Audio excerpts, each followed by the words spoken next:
Horse remains unresponsive for 6 months.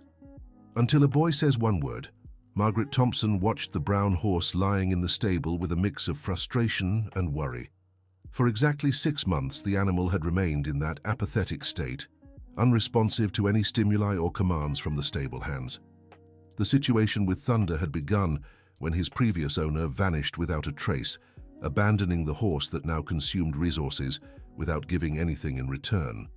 Margaret needed to make a difficult decision about the horse's fate, especially with the stable's bills piling up and the vet charging for treatments that showed no results. "Mrs. Thompson, I've tried everything with this horse," said Hank, the most experienced handler at Golden Valley Stables, located in the rural outskirts of Lexington. "He doesn't respond to anything. It's like he's lost the will to live." The 68-year-old woman adjusted her glasses and sighed deeply. Her entire life had been dedicated to that place, which she had inherited from her husband 15 years earlier. Now, with financial troubles tightening and her young grandson needing special care, every decision weighed like a mountain on her shoulders. "Did Dr. Richard say anything about his condition?" she asked, referring to the vet who visited the stables weekly. "He said the horse is physically fine. The problem seems emotional. I've never seen anything like it, Mrs. Thompson. It's like he's grieving." Margaret shook her head, thinking of the expenses this situation had caused. Feed, medicine, vet visits, all for an animal that couldn't even stand properly. Yet something in her heart kept her from making the most practical decision. The sound of small footsteps interrupted her thoughts. Her grandson, Ethan, just 4 years old, came running down the stable aisle, having once again slipped away from Martha, the nanny who watched him while his mother worked in town. "Ethan, you can't be here alone," scolded Margaret. But the boy had already stopped in front of Thunder's stall. With his messy blonde hair and wearing a brown sweater his grandmother had knitted, the boy stared at the horse with an intensity that caught Margaret's attention. Ethan had been born with speech difficulties, and at 4, he still struggled to form complete words, frustrating all the efforts of his speech therapist. "Come on, Ethan, let's go back home," said Margaret, reaching for her grandson. But the boy didn't move. Instead, he stepped even closer to the stall and, to everyone's surprise, stretched out his small hand toward the horse. Thunder, who hadn't reacted to anything in months, slowly lifted his head and looked directly at the child. "Hope," whispered Ethan, his voice clear as a bell cutting through the stable's silence. Margaret's heart raced. That was the first word the boy had spoken correctly in months of therapy. Hank let out a gasp of surprise as Thunder slowly stood and walked to the gate separating the stall from the aisle. "My goodness," murmured Margaret, watching the horse lower his muzzle to Ethan's tiny hand. Dear listener, if you're enjoying the story, please take a moment to like and especially subscribe to the channel. It helps us a lot as we're just starting out. Now, back to the story. The moment was interrupted by Martha's arrival, breathless from chasing the boy. "I'm sorry, Mrs. Thompson, he's too quick. I turned my back for a second and he was gone," explained the nanny, a middle-aged woman with graying hair tied in a bun. "It's all right, Martha." "But look at this," said Margaret, pointing to Ethan and Thunder, who were now interacting like old friends. The horse had lowered his head to the boy's level, letting him stroke his muzzle. It was a touching scene, but also puzzling. How could an animal that hadn't reacted to anything for months respond so immediately to a child? "What was that word he said?" asked Martha, stepping closer cautiously. "Hope," repeated Margaret, still processing what she had just witnessed. Ethan turned to his grandmother, his blue eyes shining with a joy she hadn't seen in a long time. The boy pointed at Thunder and repeated the word, this time even more clearly. "Hope, Grandma." Tears welled up in Margaret's eyes. After months of speech therapy sessions, endless exercises and consultations, her grandson had chosen that moment, in that place, to speak his first clear word. And it wasn't just any word. It was hope. "Hank, have you ever seen anything like this?" Margaret asked the stable hand, who stood watching the scene in awe. "Never, Mrs. Thompson. It's like this horse and the boy know each other from somewhere." Hank's observation planted a seed of curiosity in Margaret's mind. Could there be some connection between Ethan and Thunder that she didn't know about? The horse had arrived at Golden Valley Stables just a few months before the boy was born, brought by a man who introduced himself as Robert Wilson and paid 6 months' boarding in advance before vanishing. "Martha, can you keep an eye on Ethan for a few minutes? I need to make a call." The nanny agreed, and Margaret headed to the stable office, a small building next to the main house. Her hands trembled slightly as she searched the drawer for Thunder's documents. The contract was simple and straightforward. Robert Wilson had left the horse in the stable's care, paying 6 months up front with the promise to return. He had left only a phone number, which, when Margaret had tried calling months earlier, was out of service. But there was something else in the folder, a sealed envelope Robert had given, with instructions to open it only if he didn't return after 6 months. Margaret had completely forgotten about it in the rush of the past few months. With shaky hands, she opened the envelope and found a handwritten letter and an old photograph. The handwriting was careful, from someone who had taken time to choose every word. "Dear Margaret," the letter began, "if you're reading this, it means I couldn't return for Thunder as promised. This horse is very special to my family, and I hope you can care for him as he deserves." He responds to one specific word, hope. He was trained to respond only when he hears that word spoken with true feeling. The photograph shows why this word is so important. Please take good care of him. One day, someone from the family will come for him. Margaret looked at the photograph and felt her world spin. The black and white image showed a young woman, visibly pregnant, stroking a brown horse that was unmistakably Thunder. The woman in the photo had the same face shape and eyes as her daughter Sarah. "This can't be possible," she murmured to herself, studying every detail of the photograph. Her hands shook as she picked up the phone to call Sarah, who worked as a nurse at Lexington Memorial Hospital. The call went straight to voicemail, forcing Margaret to leave an urgent message asking her daughter to call back immediately. While she waited, she returned to the stable and found a scene that moved her deeply. Ethan was sitting on the ground beside the stall, legs crossed, whispering to Thunder. The horse had lain down again, but this time with his head turned toward the boy, as if listening carefully to every word. "What is he saying?" Margaret asked Martha. "I can't make out everything, but he keeps repeating hope and seems to be telling a story." Margaret watched her grandson with new eyes. Ethan had always been a special child, but at that moment there was something different about him. His posture was more confident. His words, though still limited, came out more clearly. "Grandma," said Ethan, looking at her with an unusual seriousness for a 4-year-old. "Horse sad." "Why do you think he's sad, sweetheart?" "Mrs.," replied the boy, surprising everyone with another clear word. At that moment, Margaret's phone rang. It was Sarah returning her call. "Mom, I got your message. Did something happen with Ethan?" "Sarah, I need you to come to the stables now. It's urgent. And I need you to tell me the truth about something." "What truth, Mom? You're scaring me." Margaret looked again at the photograph in her hands. "About where you used to go during your pregnancy with Ethan, and about a man named Robert Wilson." The silence on the other end of the line was too long to be casual. When Sarah finally spoke, her voice was strained. "Mom, I can explain, but not over the phone. I'll leave work now and be there in an hour." Margaret hung up with more questions than answers. She returned to the stable and found Ethan now standing, his small hand resting on Thunder's muzzle through the bars. The horse remained still, but his eyes were alert, a drastic change from the last 6 months. "Hank, can you cancel my appointments this afternoon? I need to handle a family matter." "Of course, Mrs. Thompson. But can I ask what's going on? I've never seen Thunder so alive. I think we're about to uncover a lot of things we didn't know." The hour that followed felt endless. Margaret tried to keep busy with the stable's administrative tasks, but her mind couldn't focus on anything except the photograph and the possible implications of what she was discovering. Ethan stayed in the stable, always under Martha's watch, but now it was impossible to pull him away from Thunder. The horse responded only to the child's simple commands. "Sit. Stand. Come." Words the boy pronounced with a clarity that contrasted with his usual speech difficulties.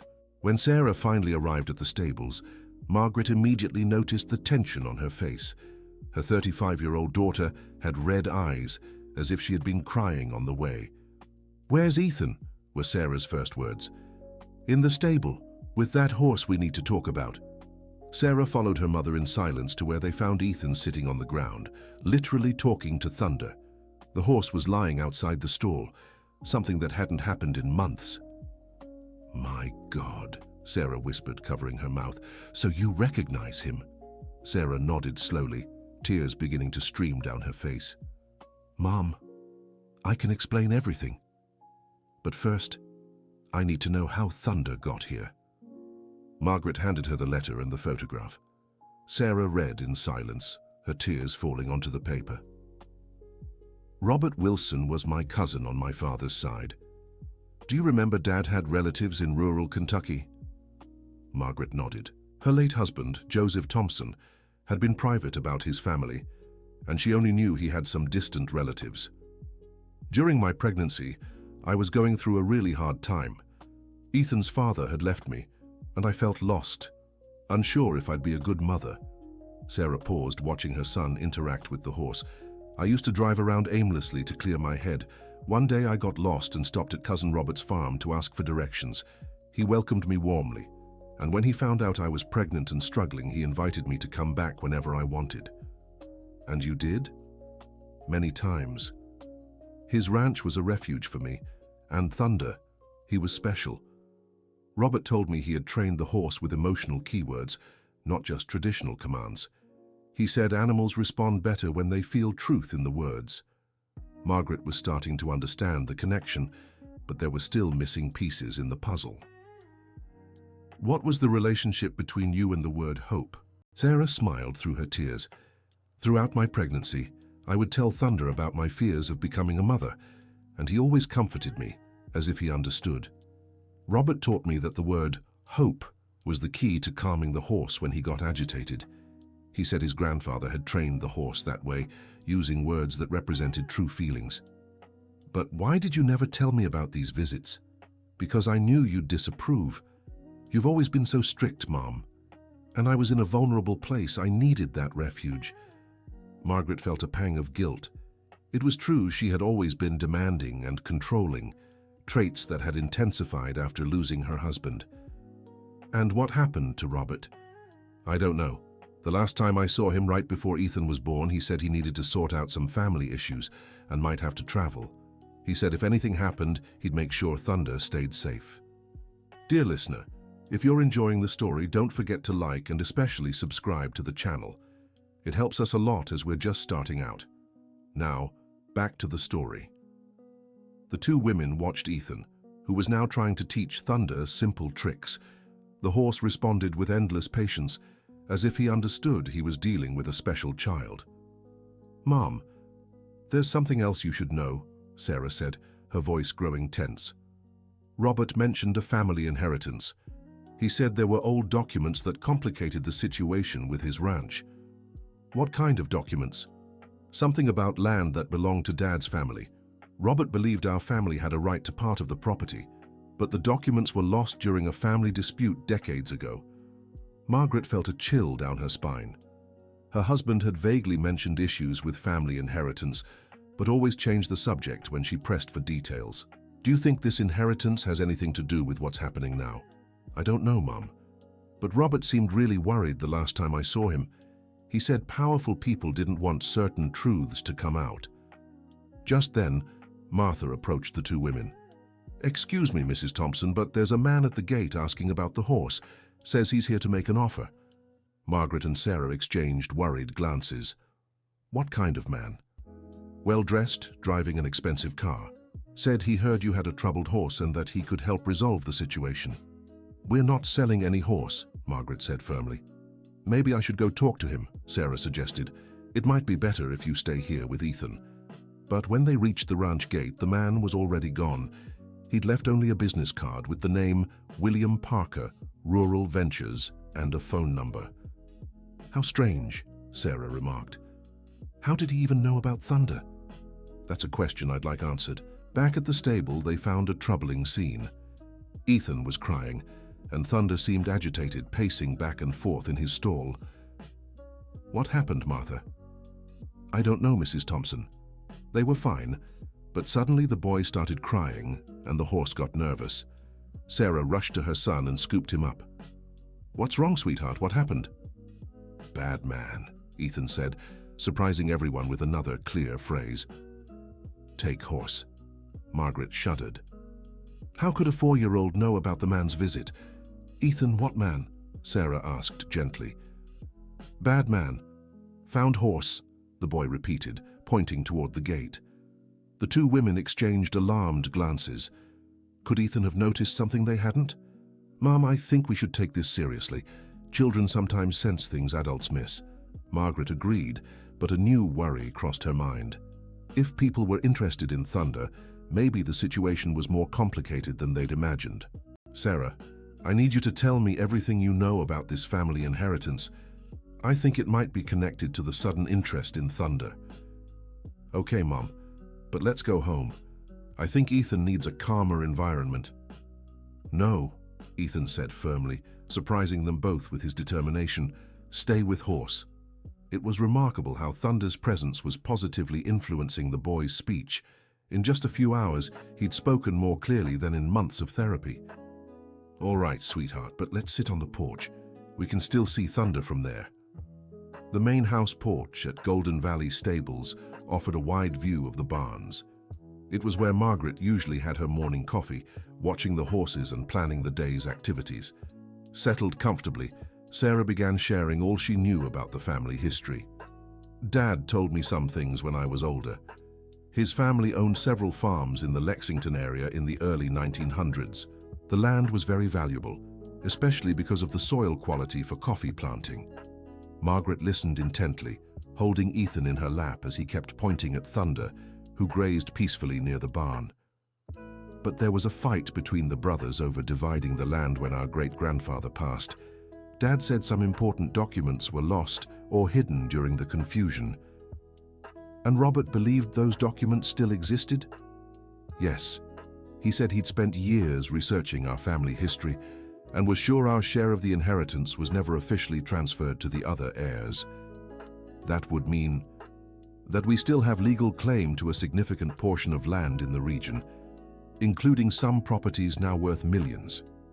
Margaret felt the weight of the revelation. If true, it would explain why Robert had disappeared and why someone was interested in Thunder.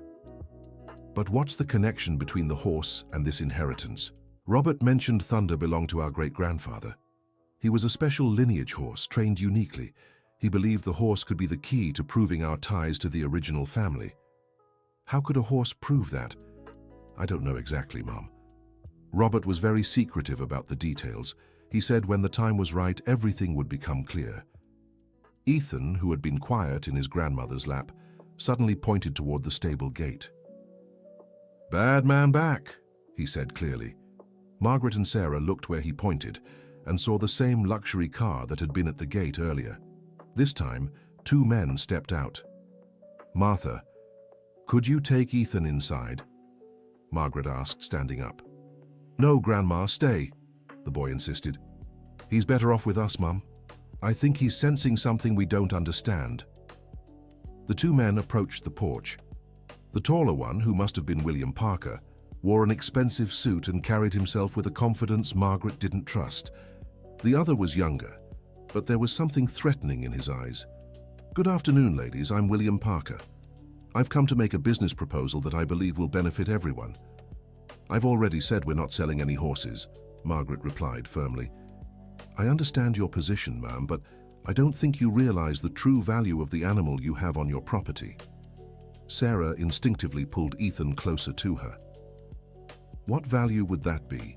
Margaret asked. The horse you call Thunder has a very special lineage. There are people willing to pay a considerable sum for him. A considerable sum for what? William smiled, but there was something insincere in that smile. Let's just say there are collectors who appreciate horses with an interesting family history. I'm authorized to offer $200,000 for the animal. Margaret felt her legs weaken. That amount would solve all the financial problems at Golden Valley Stables and even cover Ethan's treatment for years. It's a generous offer, she admitted, trying to buy time to think. Horse stays, Ethan said, loudly and clearly, startling the visitors. William looked at the boy with renewed interest. I see the child has a special attachment to the animal. That's understandable. but perhaps it's time to teach him about practical decisions. The way the man spoke about Ethan deeply unsettled Sarah. "My mother needs time to consider the offer," she said, trying to end the conversation. "Of course, but unfortunately, I can't wait long. Let's say you have until tomorrow at noon to decide." "And if we decide not to sell?" William exchanged a glance with his companion before answering. "That would be a shame. Sometimes when we reject good opportunities, they don't come around again. And sometimes, complications arise." The veiled threat didn't go unnoticed by either woman. "I think our conversation is over," Margaret said, standing up. "Are you sure, Mrs. Thompson?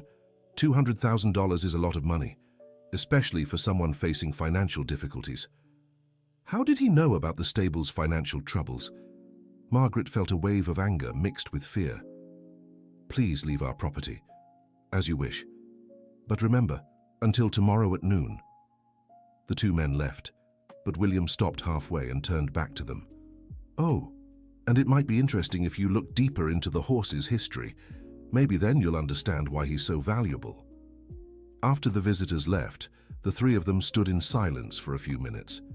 Ethan had remained tense throughout the conversation, and now he pointed insistently toward the stable where Thunder was visibly agitated.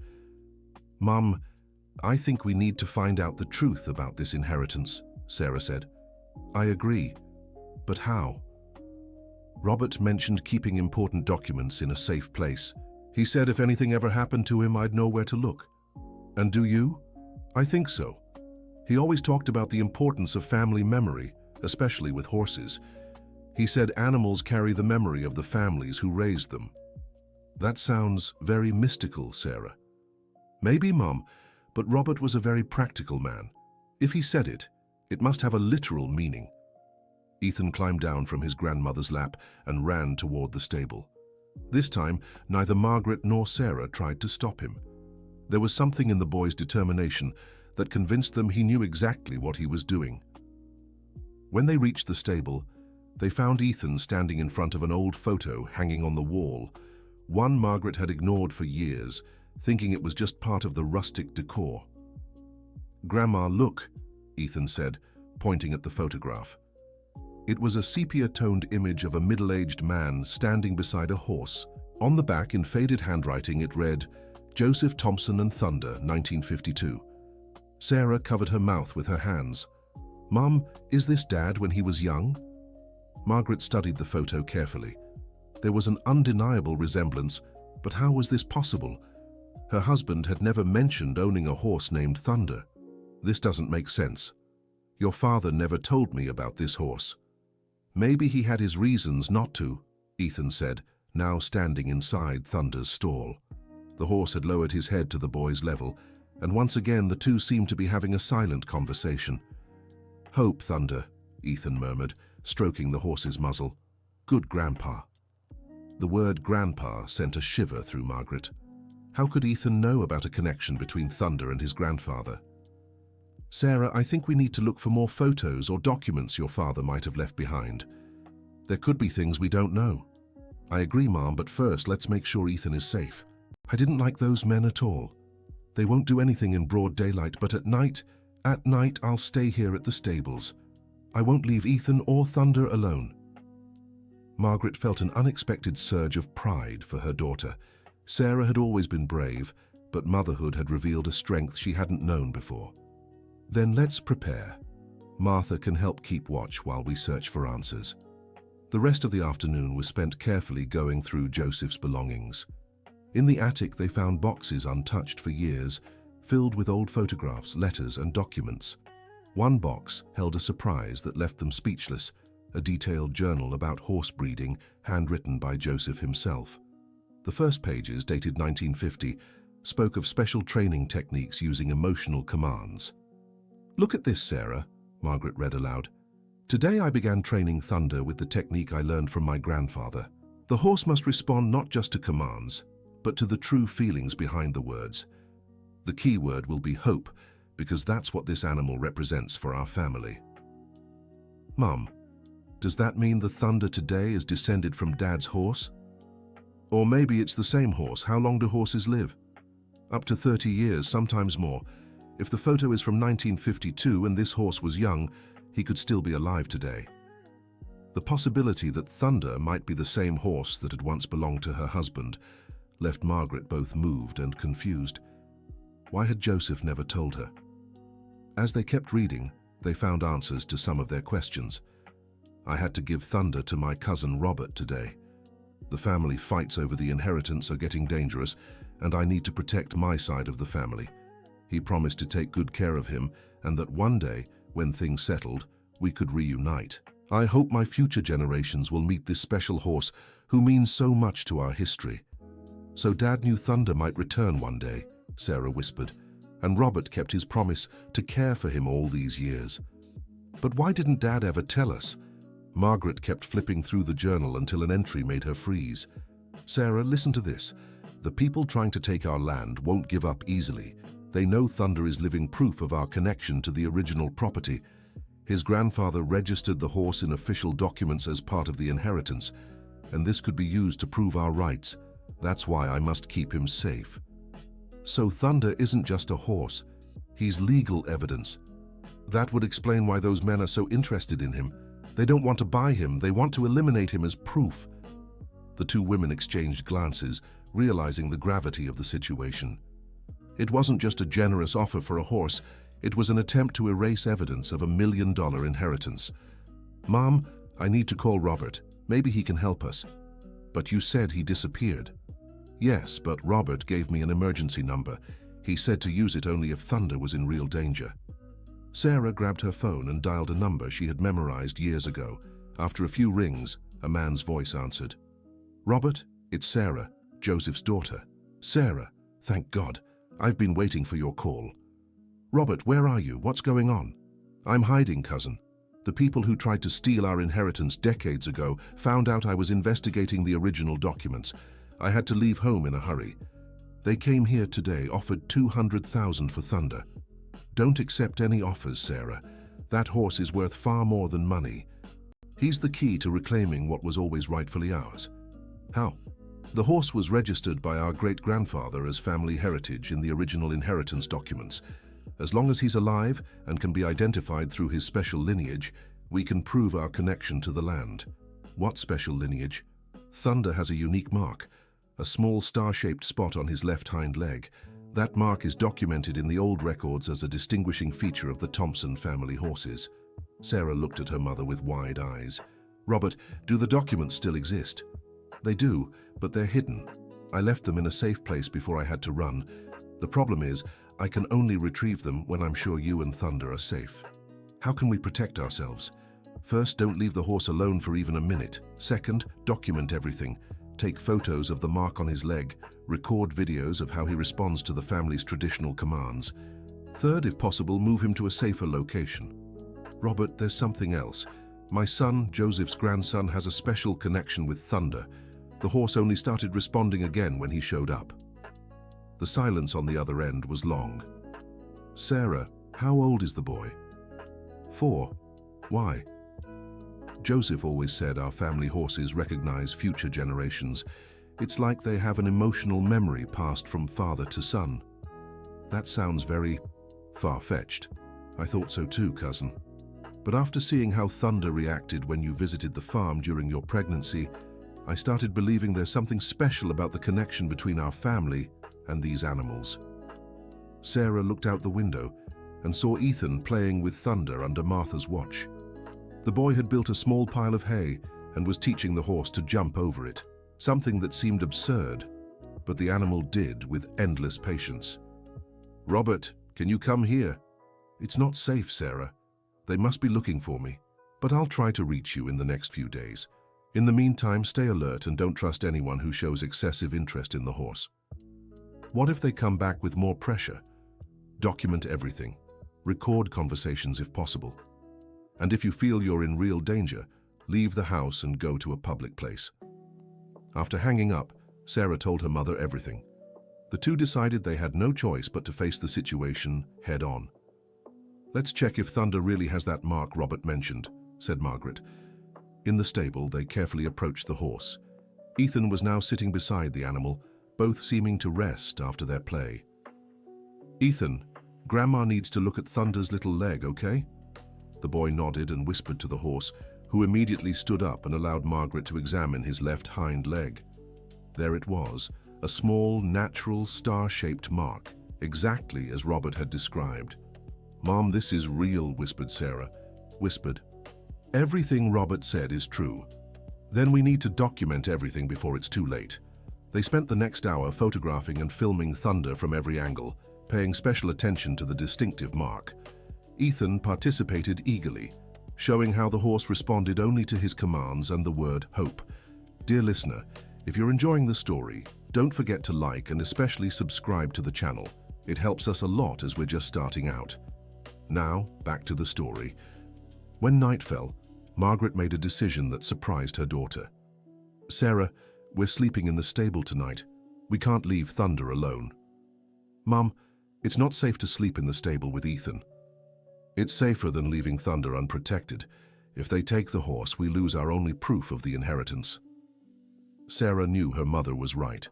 They set up a makeshift camp in the equipment room next to the stable, a spot that gave them a clear view of all the stalls while still offering some comfort. Ethan was thrilled by the adventure of sleeping near Thunder. To him, it was like a fun camping trip, and he kept repeating hope to the horse, who responded with soft, affectionate whinnies. Around midnight, Martha went home after making sure they had everything they needed. The 3 generations of the Thompson family settled in for what promised to be a long and tense night. Margaret was nearly asleep when she heard the sound of approaching vehicles. It was 2 in the morning, and no one had any legitimate reason to visit the stables at that hour. "Sarah, wake up," she whispered, nudging her daughter gently. "What is it?" "There are people coming." The 2 women positioned themselves at the equipment room window and saw 3 cars parking at the entrance of the stables. Several men stepped out, all dressed in black and carrying powerful flashlights. "Oh my God, Mum, they came to take Thunder by force, or worse." Ethan woke up to the whispers and immediately sensed the tension in the air. "Bad men," he said softly, pointing to the window. The 3 of them hid behind the equipment as the men spread out across the stables. It was clear they knew exactly where the stable was. "Where's the horse?" shouted a voice they recognized as William's. "Stall 3, another man replied. "Perfect. Let's take him quietly. If the women wake up, we'll have to deal with them too." Margaret felt her blood run cold. This wasn't just theft. There was a clear threat against her family. "Mom, we need to call the state troopers," Sarah whispered. "There's no time, they're already at the stable door." That's when Ethan did something that surprised them both. The 4-year-old boy stood up with determination and walked toward the equipment room door. "Ethan, no," Sarah whispered, trying to hold him back. But the boy slipped from his mother's grasp and ran toward Thunder's stall, shouting, "Hope! Hope! Thunder! Hope!" The horse immediately stood up and began whinnying loudly, waking all the other animals in the stables. In seconds, the place erupted into a symphony of whinnies, moos, and other agitated animal sounds. "That kid ruined everything," William yelled. "Grab the horse and let's go." But when the men tried to approach Thunder, the horse turned wild. Rearing, kicking, and furious whinnies drove back any attempt to capture him.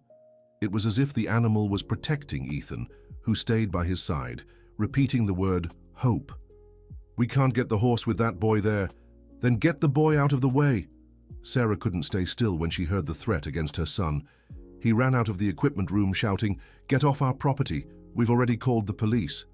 It was a lie, but it worked. The men hesitated, glancing at each other. "Boss, what if they really did call the cops?" William was furious, but clearly didn't want to be caught trespassing. "Let's go, but this isn't over." "If you come back, we'll be ready," yelled Margaret, stepping out to support her daughter. The men retreated, but William stopped at the stable exit and shouted, "You have until noon today to hand over the horse voluntarily. After that, we can't guarantee anyone's safety." Once the intruders had left, the family gathered around Thunder, who now looked visibly tired but still alert. Ethan gently stroked the horse's muzzle, whispering words of comfort. "Mum, we can't wait until noon. We need to act now." "I agree, but what can we do? We don't know where Robert hid the documents. Maybe he left a clue here at the stables." "What kind of clue?" Sarah looked at Ethan, who was still interacting with Thunder in an almost magical way. Ethan asked Thunder where the family treasure is. It was a wild idea, but Margaret decided to trust her daughter's intuition. The boy looked seriously at the horse and asked in his simple words, "Thunder, where's Grandpa?" The horse lifted its head and walked to a specific corner of the stable where an old pile of hay lay. It began pawing at the ground as if searching for something. "This can't be real," Margaret murmured. "Maybe it is, Mom. Maybe Dad taught this horse tricks we never knew about." They started moving the hay and found a small metal box buried in the ground. Inside was a hand-drawn map and a sealed letter addressed to the future generations of the Thompson family. The letter was from Joseph, written shortly before his passing. In it, he explained he had hidden the original inheritance documents in a place only a family member could find, following clues he'd left specifically for this moment. When the time came to reclaim what is ours, Thunder would guide the family to the documents. I taught him to respond to a specific sequence of commands that would lead to the right spot. Only someone with the family blood, especially a pure-hearted child, could make the horse cooperate fully. "Mom, this means Ethan is the key to finding the documents." "But how can a 4-year-old follow a complex map?" "Maybe he doesn't have to. Maybe Thunder knows the way." The map showed a route starting at the stables and following old trails to an abandoned property about 3 miles away. Officially, the land belonged to no one, but the map labeled it as the resting place of family secrets. "Sarah, I think we have no choice. If we stay here, they'll come back with more people and more pressure. Our only chance is to find those documents before noon. But it's risky to leave the stables with Ethan and Thunder. It's riskier to stay." They spent the early morning hours preparing for the journey. Margaret carefully saddled Thunder while Sarah packed basic supplies. Ethan was excited at the prospect of an adventure with his favorite horse. "Grandma, does Thunder know the way?" "We hope so, sweetheart." At 6 in the morning, the small expedition set out from the stables. Margaret walked ahead, leading Thunder, while Sarah carried Ethan on the horse. The boy held the reins with surprising confidence for his age. The first part of the path was familiar, a dirt road Margaret knew well. But after 2 kilometers, the map showed a trail she had never noticed before. "Ethan, ask Thunder where we should go," suggested Sarah. "Thunder, the road to hope," the boy said clearly. The horse immediately turned left, entering a narrow path between the trees. It was a trail that seemed unused for years, but Thunder walked confidently, as if he knew every stone along the way. "This is unbelievable," murmured Margaret. "It's like he really knows where we're going." "Maybe he does, Mom. Maybe Dad took this route with him many times before giving him to Robert." The trail wound through a small forest and then opened into a clearing where the ruins of an old stone structure stood. According to the map, this was where the documents were hidden. "Ethan, ask Thunder where the family treasure is." The boy repeated the question, and the horse walked straight to an ancient stone well in the center of the clearing. He began digging again, this time revealing a loose stone slab. "Sarah, help me lift this stone." Under the slab, they found a wooden box sealed with wax. Inside were documents that looked over 100 years old, all carefully preserved. Margaret opened the first document and nearly fainted when she read its contents. It was the original deed to the Thompson family lands, dated 1890, with official seals proving ownership of over 5,000 acres in the Lexington area. "Sarah, look at this. These lands must be worth tens of millions today." "But how did those people who threatened us know about these documents?" "Probably through old public records. They knew the documents existed, but didn't know where they were hidden. That's why they wanted Thunder. He was the only one who knew the way." "Exactly." Ethan, who had dismounted, approached the box and pointed to a specific document. "Grandpa," he said, touching a photograph attached to one of the papers. It was a picture of Margaret's great-grandfather standing beside a horse that was unmistakably an ancestor of Thunder. The resemblance was striking. "Ethan recognized his great-grandfather in a photo he's never seen before," observed Sarah. "How is that possible?" I think some things don't have a logical explanation, replied Margaret, stroking her grandson's hair. They spent an hour organizing and photographing all the documents. There were deeds, birth records, marriage certificates, and even a will that clearly specified how the lands should be divided among the heirs. Mom, with these documents, we can not only reclaim our lands, but also sue those who tried to deceive us all these years. Yes, but first, we need to get out of here safely. As if sensing their concern, Thunder suddenly grew restless, looking toward the trail they had come from. Someone's coming, said Ethan, interpreting the horse's behavior. Quick, hide the documents and let's leave another way, said Margaret. But it was too late. William and his men emerged from the trail, clearly having followed their tracks. How convenient. You led us right where we wanted to go, said William with a malicious smile. How did you find us? Did you really think you could leave Golden Valley Stables without being noticed? We've had people watching you for hours. Margaret instinctively pulled Ethan closer, while Sarah positioned herself between the men and her family. What do you want exactly? We want the horse and whatever you found in this clearing. And if we refuse? William signaled to his men, who began to advance. I don't think you have much choice. That's when Ethan did something no one expected. The boy ran up to Thunder and shouted a word that wasn't hope. Protect. The horse immediately transformed. It reared up high, neighed furiously, and began circling the family, creating a natural barrier between them and William's men. Where did that kid learn that command? William shouted. From the same place he learned everything about this horse, Margaret replied with a courage she didn't know she had. From his family. Thunder remained in a protective stance, and it was clear none of the men wanted to risk being struck by an agitated horse's hooves. This is ridiculous. Grab the boy, and the horse will calm down. But when one of the men tried to approach Ethan, Thunder charged at him, forcing him to retreat quickly. Boss, that horse is crazy. We can't get near. That's when they heard the sound of sirens in the distance. The police, Sarah exclaimed. Robert did it. William and his men exchanged nervous glances. The police were clearly approaching the clearing. You called the police, William yelled. Robert must have realized we were in danger, Margaret answered. This isn't over, William shouted, already retreating with his men. For us it is, Sarah shouted back. Minutes later, 2 state trooper cars entered the clearing, followed by a third vehicle from which a middle-aged man stepped out, someone Sarah recognized immediately. Robert. Sarah, thank God you're all right. The reunion was emotional. Robert ran to Thunder, who recognized him instantly and allowed him to approach. Hello, old friend. I've missed you. How did you know we were here? Margaret asked. I have contacts who keep me informed about suspicious activity in the area. When I heard William and his men had left before dawn toward the stables, I figured you'd found the documents and decided to go after them.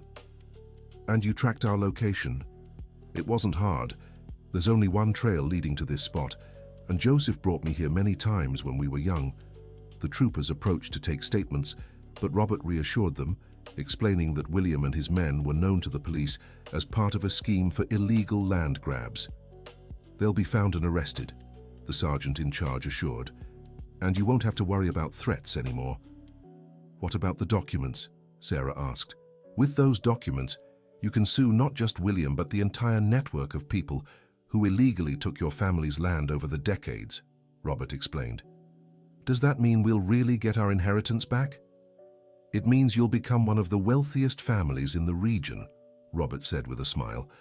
Ethan, who had stayed quiet during the adults' explanations, walked up to Robert and said clearly, Thank you for taking care of Thunder. Robert knelt to the boy's level. Thank you for taking care of our family's hope, Ethan. The ride back to Golden Valley Stables was a celebration. Robert rode Thunder, while Ethan sat in Sarah's lap on another horse Robert had brought. Margaret walked alongside with a smile on her face that hadn't been there in years. Mum, what will we do with all that wealth? Sarah asked along the way. First, we'll make sure Ethan gets the best treatments available. Second, we'll turn part of the land into an equine therapy center. An equine therapy center? Yes? If the bond between Ethan and Thunder could change our family's life, imagine how many other families could benefit from that therapy. That's a wonderful idea, Mom. And Robert can be the technical director. No one understands these special animals better. You'd do that for me? Robert asked, moved. It wouldn't just be for you.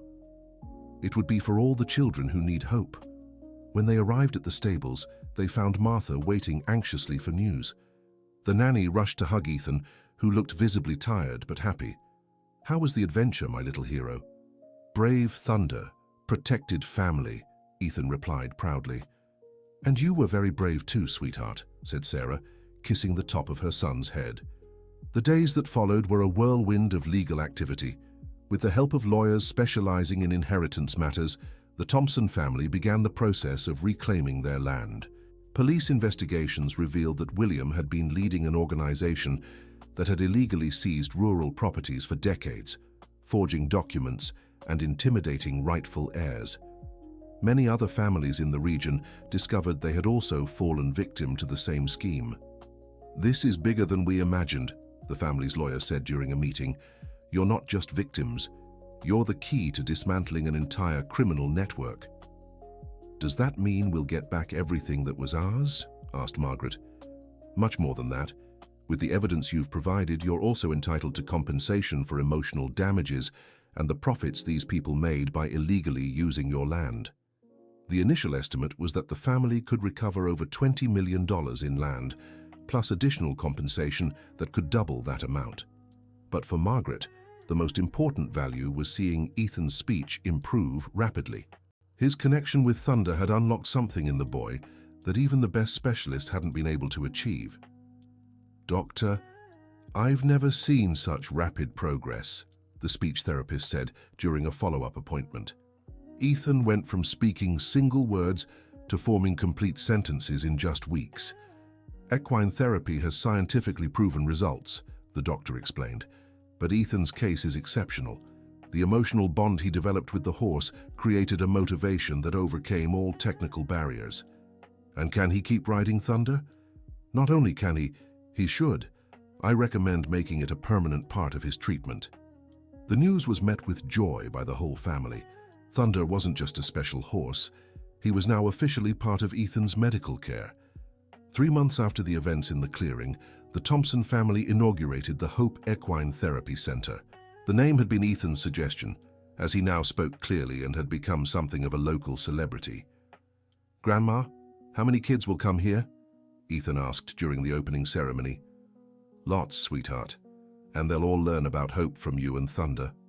The center had been built on part of the reclaimed land, with modern facilities that still preserved the rural charm of the original stables. Robert had been named technical director, and his expertise in specialized horse training proved invaluable. "Robert, how did you train Thunder to respond to so many different commands?" asked a journalist covering the opening. "The secret isn't in training the horse. It's in understanding that animals respond to emotional truth. When a child says hope with a heart full of hope, the horse feels it and responds. And can this be replicated with other horses? We're already working on it. We have 5 horses in training using the traditional Thompson family techniques." Sarah had left her job at the hospital to dedicate herself fully to managing the center. She discovered she had a natural talent for working with families facing challenges similar to those she had experienced. "The experience of being a single mother to a child with special needs prepared me to understand what these families are going through," she explained to the journalist. "And what's the most rewarding part of the work? Seeing the first moment a child manages to communicate with the horse, it's magical, like watching a door open to a whole new world." Margaret, now with enough resources to no longer worry about financial struggles, devoted her time to being the grandmother she'd always wanted to be. Her relationship with Ethan had completely transformed. "Ethan taught me that sometimes we need to trust things we don't fully understand," she said during an interview. "He saw a connection we adults couldn't. Do you think there's something truly special between your family and these horses?" "I think there's something special between any family that truly loves. The horses just help us see it." By the end of its first year, the Hope Equine Therapy Center had served over 200 children. The results were remarkable. 85% showed significant improvement in their conditions, and 40% made progress considered extraordinary by medical standards. "Mommy, look!" shouted Ethan, now 5 years old, riding Thunder and performing maneuvers that seemed impossible for a child his age. "Be careful, sweetheart." "Thunder won't let me fall, Mommy. He protects me." It was true. The horse had become fiercely protective of Ethan, but also showed extraordinary patience with every child who visited the center. "Robert, do you think Thunder understands he's helping special kids?" asked Sarah. "I think he understands far more than we realize. Horses are deeply emotionally intelligent. They sense when someone needs help. How much longer can he work? Thunder has years of energy left, but when it's time for him to retire, we've already trained other horses to continue his work." The story of the Thompson family and Thunder spread across the country. Documentaries were made, books were written, and the center became a national reference for equine therapy. But for Ethan, none of that mattered. What mattered was that every morning he could go to the stable, find his best friend, and whisper the word that had changed their lives: hope. And Thunder always answered the same way, with a soft, affectionate whinny that sounded like a promise that no matter what, they'd always have each other. One especially beautiful afternoon, nearly 2 years after the events that changed their lives, Margaret watched Ethan teach a new little girl how to ride Thunder. The boy, now 6 and speaking perfectly, had become a tiny instructor at the center. "Don't be scared," Ethan told the girl. "Say hope to him, but you have to mean it, not just say it." The girl, shy and facing challenges similar to Ethan's past struggles, whispered the word. Thunder immediately lowered his head and let her pet him. "See," Ethan said proudly, "Thunder knows when it's real." Margaret smiled, remembering how it all began. An apathetic horse, a boy who barely spoke, and a family facing financial hardship. Now they had a thriving center, a restored legacy, and most importantly, a family bound by love and hope. "Grandma," Ethan said, running to her after the therapy session, "can I tell you something?" "Of course, sweetheart. Sometimes I dream about great-grandpa. He tells me stories about Thunder when he was young." Margaret felt a shiver. Ethan had never seen pictures of his great-grandfather before they found the documents. But in the old photos they discovered, he always pointed to the man saying, "That's Thunder's grandpa." "What kind of stories?" "He says our family has always taken care of special horses, and that one day I'll have to teach other boys how to care for them too." "And do you want to do that?" "I do, Grandma. I want to help other kids the way Thunder helped me." Margaret hugged her grandson, feeling the circle was coming full. The Thompson family legacy wasn't just money or land, it was the responsibility of keeping alive a tradition of care and hope. "Then that's what we'll do, my love. We'll teach lots of kids about hope. And about magic horses? About special horses. I don't know if they're magic, but I know they're special. Thunder is magic, Grandma. He brought our family back together." Margaret looked to where Thunder grazed peacefully, surrounded by other horses at the center. The animal who had arrived apathetic and unwilling to live was now the heart of an operation that changed lives every day. "Maybe you're right, Ethan. Maybe Thunder is a little magic.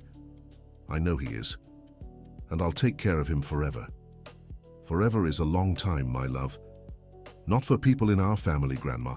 We take care of the special horses forever." In that moment, Margaret understood Ethan had grasped something it took her years to learn. That some responsibilities pass from generation to generation, not as a burden, but as a privilege. The Hope Equine Therapy Center kept growing and helping families from all over the country. The story of Ethan and Thunder became legendary, but for those who lived it, it wasn't a legend. It was proof that sometimes hope comes in forms we don't expect, and that true love can overcome any obstacle. End of story. Now tell me what you thought of this touching story. Do you believe Ethan made the right choice in trusting Thunder? If you have any experience with special animals or know someone who's benefited from equine therapy, share it with us in the comments. We'd love to hear your thoughts on this journey of hope and overcoming. Don't forget to like and subscribe to the channel so you don't miss other heartwarming stories like this one.